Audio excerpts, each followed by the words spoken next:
Pinsan Kalyada. Hello mga kalingap, at ngayon ay nandito tayo kala Jacqueline, sa bahay nila Jacqueline, at meron po tayong nabalitaan na ang kanilang bahay po ay pinasok ng isang magnanakaw. At kung sino ka naman, kapag nakilala ka, at sana makilala ka talaga para maturuan ka ng leksyon. So ayan mga kalingap, pinasok at nakuhaan daw po ng cellphone, yung pera na pampunan ni nanay. So ayan, grabe naman yung magnanakaw na yun. Talagang hindi lumalaban ng patas. So ayan mga kalingap, at kaya din po tayo dito nagpunta dahil pinapa-estimate po ni Dr. Dennis Latuno, na sponsor po ni Jacqueline sa kanyang pag-aaral, at dito din po sa kanila papa-estimate yun sa pintuan, sa bubong ng kanilang kusina, CR, at yung pati din siguro itong bintana, at sira na din po So ayan mga kalingap, at kung saan po nakarating itong vlog na to, paki-comment na rin po at paki-like and share po ng vlog na to. At paki-subscribe na din po ng aking YouTube channel, Pinsan Kalyada. So tara mga kalingap, at kausapin po natin sila nanay at sila Jacqueline po.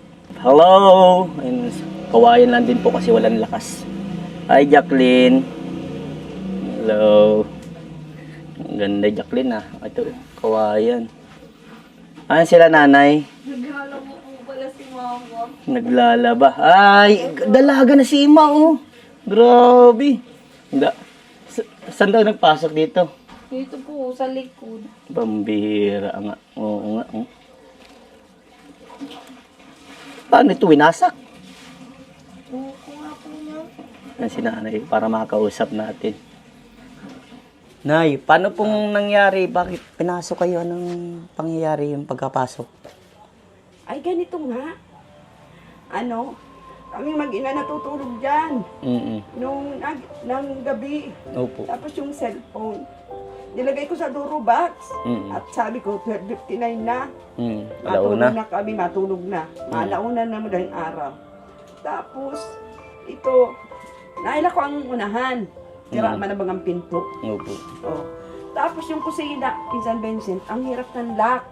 At ang pinto baga, din, sira man namin baga nakita mo ang klase. Madaling itulak.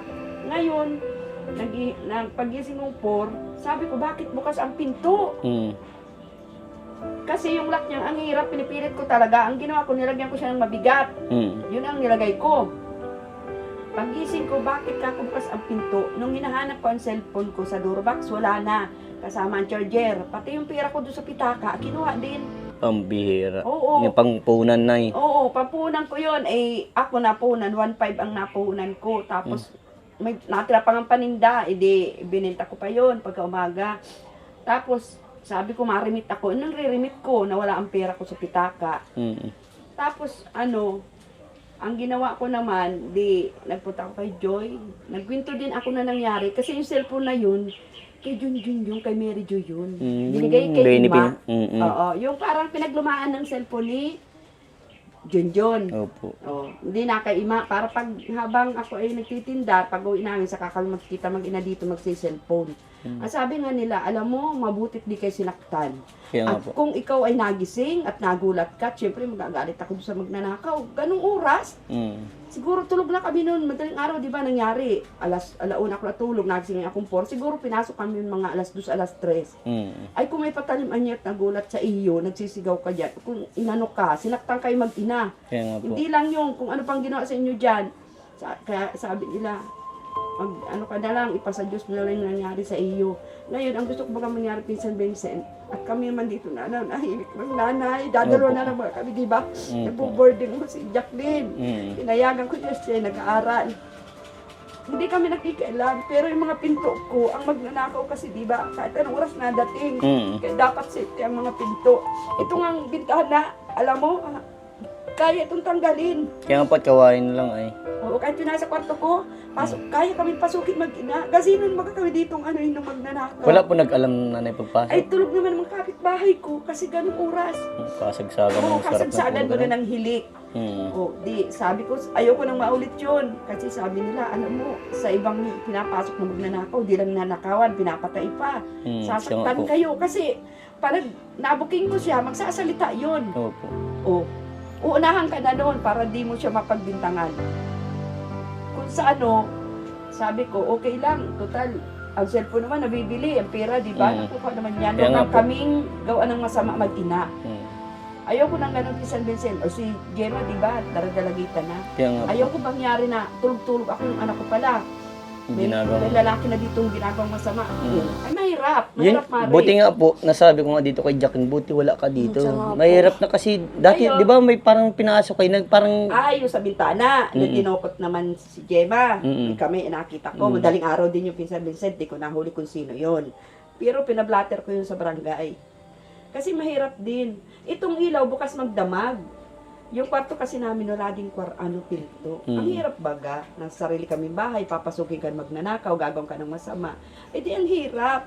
Kaya sabi ko, ganito na lang, gusto ko safety, itong dalawang pinto, bintana, para kami naman, kahit matulog ng magdamag, naghihilig kami, hindi ka papasukin ng mga ganong klaseng tao na ginagawa kami ng masasama dito sa loob, binabalak, nakawan. opo. Kaya sabi ko, salamat po, Lord.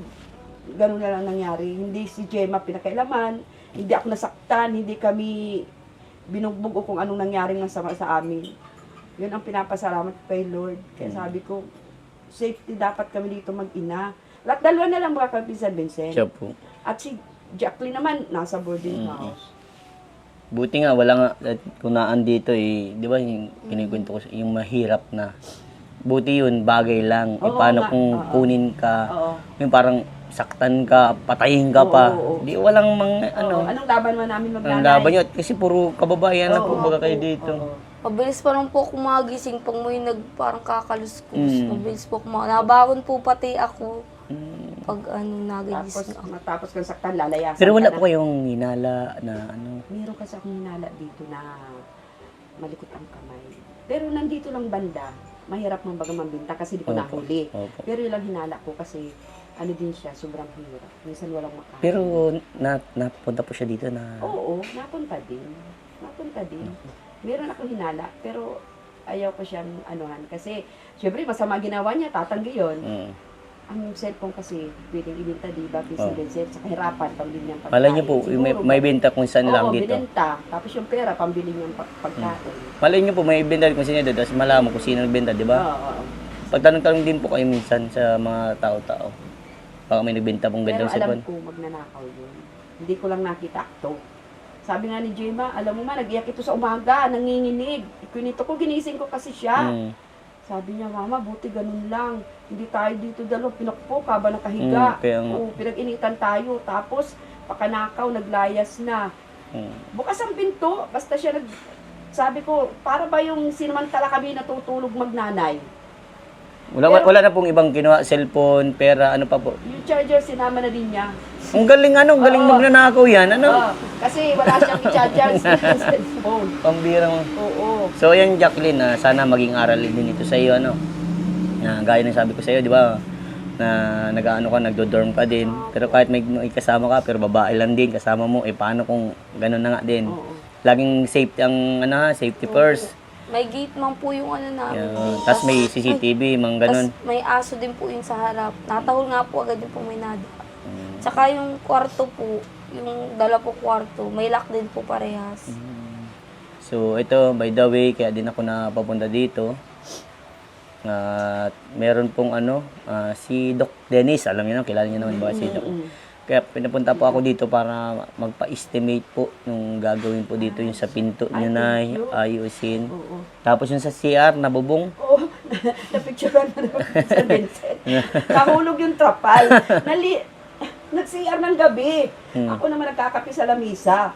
Eksakto kala ko may natumbang saging at may mga saging sa likod. Siya po. Ang pala ito, pinaliguan na ng ulan. Bumagsak yung basang-basa po trapal. talaga ako. Basang-basa. Kaya po, pagtawag po ni Doc, sabi niya, bakit nag-uubo daw po ako? Ayun po yung time na nabasa po talaga ako ng ulan. Kaya, Meron kayo dito nakikilala na po na pwedeng mag-estimate na po ng natin para may sabi ko na po kay Doc.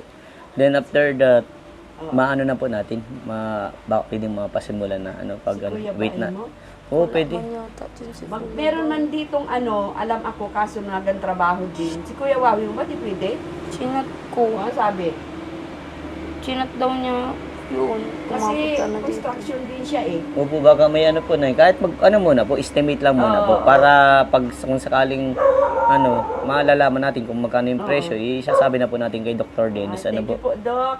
Ito gusto ko talaga bintana. yung paayos din Ano, po. saka pinto. Para safety kami magnanay. Po. Sige po, At ang sabi ko na magnanakaw lang. baga, di mo naman alam kung ano oras darating. May Kaya- yung lagi kang ready, lagi Ilang pong bintana yung ganyan? Dalawa lang pong bintana? Dalawa, yung sa kwarto ko tsaka Sa kwarto po yung binutas po baga dati. yung binutas na si Gemma ay naabot Kasi ito, naman palitan na din, Oo. grabe.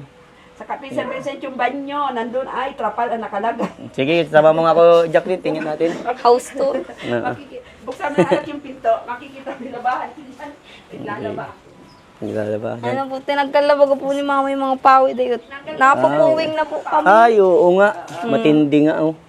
Paano kaya yan, lalagyan ng Buksan mo na yung trapal? Adi, okay lang po na yun, okay lang. Sige. Kita naman na walang walang bubong. Ito, Wala nga po yung yung kusina, Pinsan Vincent, giniba ko na kasi talagang nahulog na yung pawid sa mukha ko.